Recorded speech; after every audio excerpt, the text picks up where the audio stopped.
setelah apa yang telah dipaparkan oleh beliau tentang latar belakang ya, bagaimana beliau ini semacam tidak disetujui oleh pusat, oleh PBNU. Ini sebenarnya fenomena yang tidak bisa lepas dari fenomena-fenomena sebelumnya. Dari mulai pemecatan Gus Salam di PBNU, pemecatan Yai Marzuki di PWNU, termasuk ya pemecatan Kiai Imad juga. Dan juga di sini muncul dari PCNU, termasuk dari PCNU Wonogiri, juga PCNU Jakarta Pusat, dan juga PCNU Bogor, ini yang lagi viral akhir-akhir ini. Ini ada apa dengan PBNU? Ini mengingatkan ya kita sebagai nahdliyin dari kalangan kultural, dan beliau juga sebagai ketua PCNU Wonogiri yang sah, dalam arti terpilih secara aklamasi, ya ini tentunya merasakan adanya sesuatu yang bisa dikatakan yang inkonsisten gitu.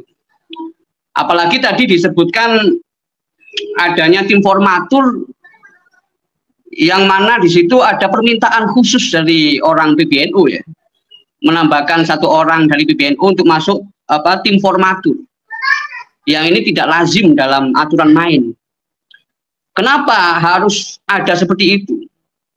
Apalagi ditambahi dengan alasan supaya SK-nya cepat turun. Biar SK cepat turun. Nah ini sungguh memprihatinkan bagi orang-orang yang khidmah di Nahdlatul Ulama itu. Kenapa ada inkonsistensi organisasi seperti ini? Dari pilar atau rukun NU sebagai organisasi, ya, yang dari segi jamaah atau NU kultural, kemudian adanya tujuan bersama, kemudian adanya kepemimpinan dan kepengurusan, dan yang keempat adanya aturan main yang disepakati bersama. Nah ini tentu menambahkan 1 dari PBNU untuk masuk dalam tim formatur Komforcap PCNU Wonogiri, ini sesuatu yang bisa dikatakan ya inkonsisten dalam organisasi. Ini yang perlu ya diketahui sebabnya supaya bisa menjadi pelajaran, bisa menjadi koreksi bersama. Jadi ini yang perlu saya tekankan. Posisi PBNU sebagai organisasi sosial keagamaan yang membawa semangat politik tingkat tinggi atau Asyasa As-Samiyah ya, dalam bahasanya Kiai Said ya, atau Asyasa Al-Quswa, itu bahasanya bahasa Hal Mahfud, sebagai high politik tingkat tinggi, politik keumatan, bukan Asyasa As-Safilah, low politik, yaitu semangat kekuasaan, yaitu membangun koherensi dari atas ke bawah ya, yang tidak sesuai akan dinegasikan, akan diberhentikan, ya akan istilahnya itu dieliminasi dan seterusnya. Ini semangat ini justru bukan semangat Asyasa As-Samiyah, tapi semangat yang dibawa itu adalah semangat Asyasa As-Safilah, seperti semangat ya ormas tapi membawa watak partai politik, atau bahkan membawa watak perusahaan misalnya. Ini kan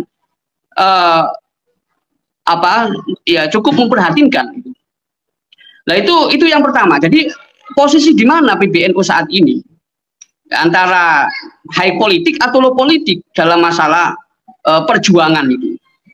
Kemudian yang kedua, ini seperti ya Nahdlatul Ulama ini sebagai organisasi, ya sebagai organisasi ini dengan adanya pemecatan ya secara langsung ataupun secara halus ya seperti yang dialami oleh PCNU ini nampaknya spirit khidmah itu beralih seperti spiritnya wazifah ya, seperti berebut pekerjaan di NU itu. Ngurus NU itu bukan lagi membawa semangat khidmah, ya melayani, ya dengan lillahi ta'ala, mengharap bonus dari Allah, ya berubah seperti wazifah. Nah, ini yang perlu dijadikan koreksi ya untuk dari kalangan elit PBNU itu.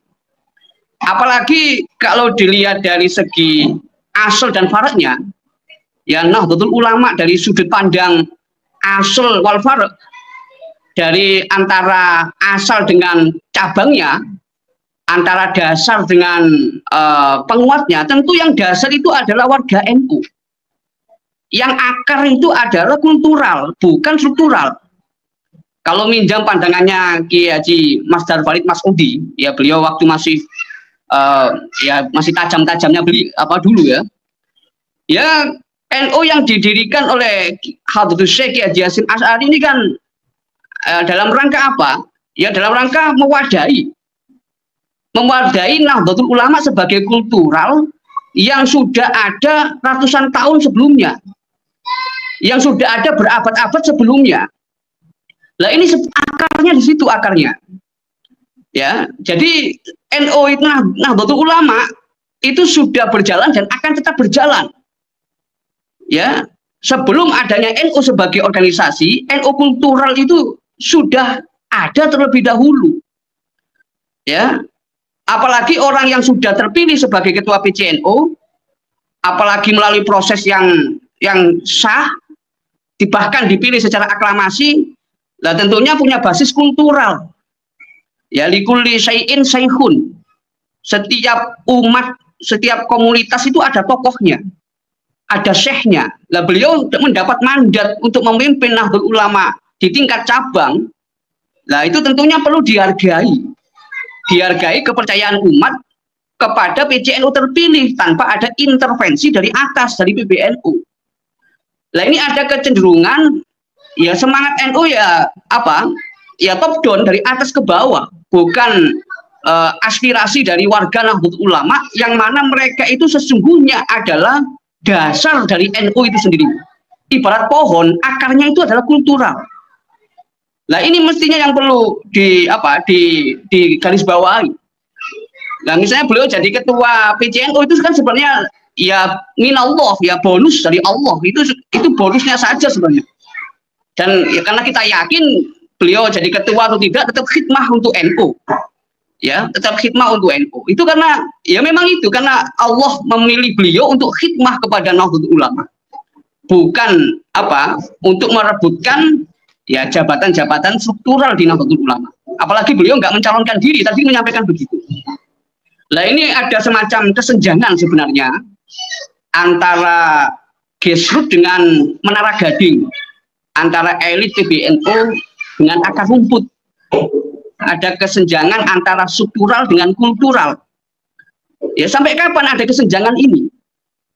Ya, nah karena pilar yang paling utama NU sebagai organisasi yaitu adalah jamaahnya. Jadi 4 pilar tadi kan jamaah, tujuan bersama, kepemimpinan atau kepengurusan, kemudian aturan main yang disepakati bersama. Yang paling vital, yang paling penting itu adalah warganya, jamaahnya. Nah, kalau jamaahnya tercerai-berai bagaimana? Nah, ini perlu dijadikan pelajaran. Ya, jangan sampai tadi yang saya sebutkan bainal khidmah wal wazifah. Ya, tadi yang beberapa kajian sebelumnya membahas masalah wazifah, komisaris tambang dan seterusnya. Itu kan mestinya dijadikan sebagai ya otokritik lah bagi orang-orang yang bersangkutan itu. Nah, kembali lagi beliau yang disalahpahami tadi ini menggelitik sekali yang masalah Jatman ingin memberikan pengawalan, bahkan mengasih makan, kemudian ya dengan tendensi tertentu dianggap ya ingin mengganggu, mengepung dan sebagainya. Ini yang istilahnya persepsi yang dianggap kebenaran. Makanya tradisi tabayun itu sudah mulai luntur. Ya, tradisi tabayun sudah mulai luntur. Jadi kembali lagi, ya saya kalau melihat semangat dari perjuangan Wonogiri itu ya dari mulai apa membela warga NU dari hegemoni Ba'alawi, ya itu luar biasa, mengamalkan prinsip la tadzlimuna wa la tudzlamun, jangan menzolimi dan jangan mau dizolimi. Masa warga NU tidak boleh menzolimi, tapi kita rela untuk dizolimi. Nah ini mestinya ya kalau Wonogiri berjuang misalnya masalah nasab, sampai-sampai ada stigma yang tidak dikehendaki oleh pengurus Jatman, ya karena misalnya disebut anti Ba'alawi. Lah mestinya kan ketika warga NU ini dizolimi oleh oknum-oknum Ba'alawi dan kemudian membela diri, ya mestinya kan NU struktural melindungi, bukan malah sebaliknya, ya bukan malah istilahnya itu mengkat perjuangan orang-orang struktural, ya yang sudah terbukti ya legitimate secara organisasi dan juga secara kultural, kemudian dikeluarkan dari struktural sama sekali. Ini kan tidak mencerminkan semangat Nahdlatul Ulama sebagai penopang politik civil society, ya penopang politik tingkat tinggi, politik keumatan. Ini yang yang perlu dijadikan otokritik, ya. Jadi sekali lagi nanti akan dilanjutkan diskusi. Jadi NU struktural itu lagi-lagi ya untuk melengkapi NU kultural, bukan sebaliknya. Makanya semangat untuk membuat keseragaman itu sudah tidak sesuai dengan watak civil society, di mana setiap komunitas itu masing-masing punya tokoh. Mujtahid saja tidak akan mau ditundukkan oleh mujtahid lain. Ya kalau misalnya dianggap masalah nasab itu ijtihad misalnya, ya kan tidak perlu kemudian merembet ke persoalan perjuangan ke-NU-an orang-orang yang berjuang langsung di akar rumput. Ya kan kalau PC kan itu kan masih mendekati dengan MWC dibandingkan dengan PBNU yang di situ melewati pengurus wilayah. Nah ini jadi intervensi ini dari pusat sampai ke PCNU. Ini menunjukkan adanya inkonsistensi organisasi yang kalau diterus-teruskan ini akan menjadi tradisi yang tidak sehat di dalam Nahdlatul Ulama.